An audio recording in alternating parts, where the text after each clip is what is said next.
예, 제가 오늘 말씀드릴 내용은 레이저 어시스티드 스크레로세라피고요. 베리코스 베인의 치료에 있어서 EVLA는 아주 유용하게 쓰이는 방법 중에 하나고, 과거 810부터 현재 많이 쓰이는 1940 나노미터의 고파장으로 되면서 좀 더 친수 성량이 되어 좀 더 적은 에너지로 혈관 내막과 중막에 집중적으로 서마 데미지를 가하게 되어서 상대적으로 외막과 주변 조직에 데미지를 적게 하여서 좀 더 나은 임상 결과를 보이고 있습니다. 익히 많이 보셨던 그래프인데요. 웨이브랭스와 업소선에 관한 내용입니다. EVLA를 시행할 때 가장 중요한 과정 중에 하나가 TLA를 적절히 잘 활용하는 건데요. TLA는 히트 싱크 역할도 하지만 메카니컬하게 베이너 컴프레션해서 최대한 블러드를 줄이고 썸마 이펙트가 배설월에 작용을 할 수 있도록 해줍니다. 그리고 아나제시 이펙트도 있고요. 물론 풀백을 할 때 손으로 오브레이션이 잘 되고 있는가를 관찰하는 것도 중요하고, 또 이제 베어보다는 레디알 파이브를 사용함으로써 토트와스한 발리코스 배연에도 유용성이 있고, 또 스태킹과 카보네이션도 줄어드는 것 같습니다. 다양한 모양의 레이저 파이버들입니다. EVL을 고려할 때 또 이리들을 생각할 때 베인의 다이아미터나 레이저 파이버 주변 조직과의 관계를 고려해서 1940 같은 경우 45에서 65, 1470 같은 경우에 60에서 100줄 정도의 리드를 권유하는 편입니다. 그 뒤에 내용들입니다. EVL을 시행하다 보면 카보네이션이 발생을 하기도 하는데요. 이게 발생하면 이제 어브레이션 이펙트가 줄어들게 됩니다. 위쪽 초음파 사진을 보면 8mm 정도의 비교적 큰 혈관은 TLA를 하고 밀킹을 잘 해도 어브레이션 이후에도 블러드 컴포넌트가 보이는데, 이런 경우 카보네이션의 가능성이 좀 올라가는 것 같고, 아래쪽 같이 좀 비교적 작은 혈관은 그런 경우는 잘 없는 것 같습니다. 카보네이션이 발생하게 되면은 1470이든 1940이든 45m 정도 흡수율이 저하된다는 그런 보고도 있습니다.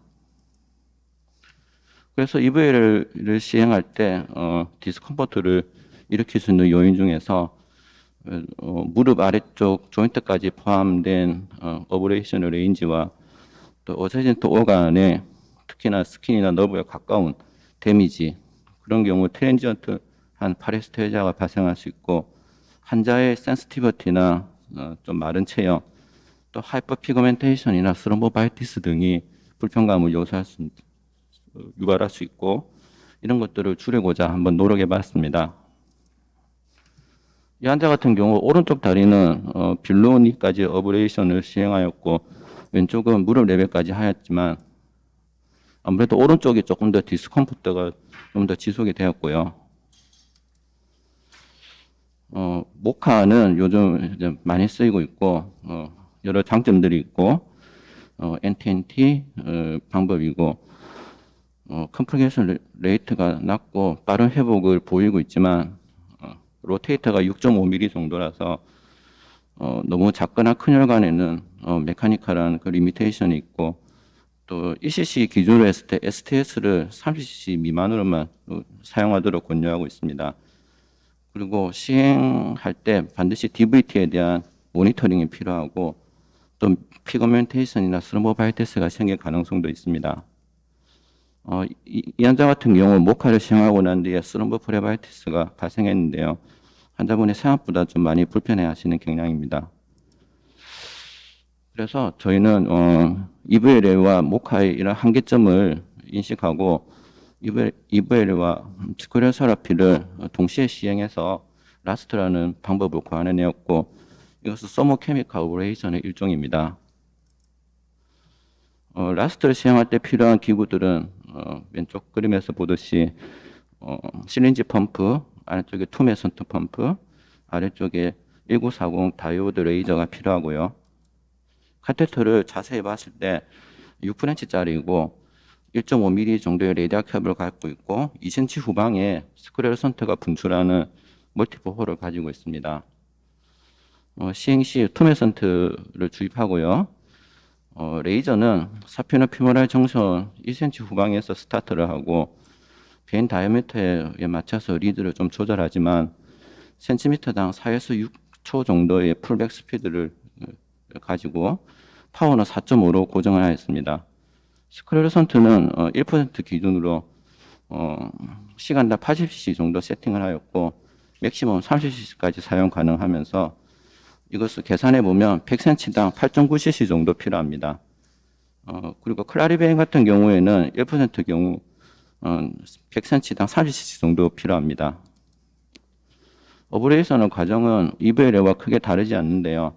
프록시마 쪽은 천천히, 디스탈 쪽으로는 속도를 좀 내면서 오브레이션을 하고, 아래쪽에 사피너스 컴파트먼트 아래쪽은 가능한 한 레이저는 쓰지 않고 필요하다면 스크레로 세라피만 시행하였습니다. 라스트를 시행하였을 때 기대되는 이점으로는 스크레로선트가 시스테믹 서큘레이션에 들어갈 가능성이 적기 때문에 DVT 가능성이 없고, 스크레로선트와 리드를 적게 해서 파레스테지아나 하이퍼피그멘테이션 같은 컴플리케이션이 줄어드는 효과를 기대하고, 또 EVLA나 스크레로 세라피를 단독 또는 싱글로도 사용 가능하면서 투메선트 솔루션을 넣고 밀킹을 해서 블러드를 최대한 줄여서 또 이 사이즈 리미테이션이 없는 것을 기대하였습니다. SSV를 제외하고 라스트와 EVLA를 비교를 주로 하였는데 2020년 1월부터 2021년 6월까지 GSV 다이아미터는 6mm 이상, 스킨과의 거리를 0.5cm 미만으로 임의로 설정을 하였습니다. 결과를 보시면은 캐릭터에는 그 두 공간에 큰 차이는 없었고요. 결과상으로 에버리지 리드가 라스트에서 18줄 정도, EVL에서 34.69줄 정도 사용이 되었고, 스크레로선트는 4.2cc 정도 사용되었고요. 오퍼레이션 타임이 12분으로 EVLA 19분보다는 좀 줄어들었습니다. 그리고 바스 스코어는 한 달 전까지는 EVLA보다 보전을 보였고, 한 달 이후로는 큰 차이는 없었습니다. 클라리베인이 오른쪽에 있는데, 클라리베인은 제가 경험이 부족해서 단순 비교만 하였는데, 스크레로선트를 12.3cc 정도, 그리고 오퍼레이션 타임이 16분 정도로 해서 라스트 군이 조금 더 유리해 보이긴 합니다. 마이너 컴플리케이션을 보면은 한 달 이상 지속된 파레스테지아가 라스트 군에서 1명, EVL에서 4명 정도 발견되는데, 그리고 스로모프레바이티스나 하이퍼피그멘테이션 같은 경우 대개 한 달 내 6개월 내에 셀프 리미팅 되어서 임상적으로 크게 문제는 되지 않았습니다. 그리고 오른쪽에 클라리베인과 비교는 하고 있지만 환자 수가 적어서 별 의미는 없어 보이긴 합니다. 라스트 케이스입니다. 남자 69세 환자고 C4 리전을 가지고 과거상 특이점은 없었습니다. 양쪽으로 해서 강력한 리플룩스가 발견되고요. 이거는 필드 사진인데 도마토스크레로시스 리전을 피해서 접근을 하게 됩니다.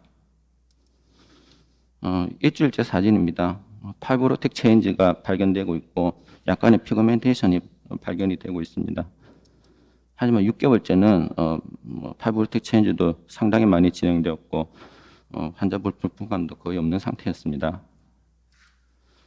두 번째 케이스입니다. 남자 33세고 C3 리전을 가지고 보스 GSV, 라이트 SSV 리전을 가진 분으로 이분도 무릎 로어 GSV에 상당한 딜라테이션을 가지고 있고 일주일째 사진입니다. 멍이 좀 들고요. 피그멘테이션도 좀 보이지만 그리고 초음파상에 파이브로틱 체인지도 관찰되고 있고요.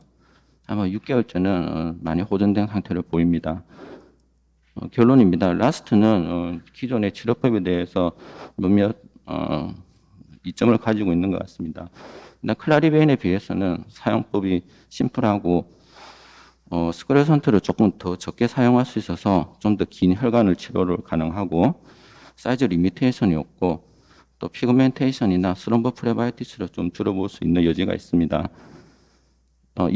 EVLA에 비교해서는 더 적은 리드를 써서 좀 더 불편감을 줄이고 OP 타임을 줄이고 레이저 팁의 카보니제이션을 줄여서 또 스크럴 서러피 단독으로도 사용할 수 있는 그런 장점이 있습니다.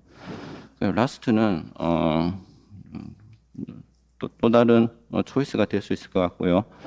한계점으로는 일단 뭐 연구된 환자의 숫자가 적고, 그다음에 팔로우 피어리드가 적고요. 또 리트로스펙티브한 스터디지만 앞으로 조금 더 연구해 볼 가치는 있다고 생각됩니다. 감사합니다.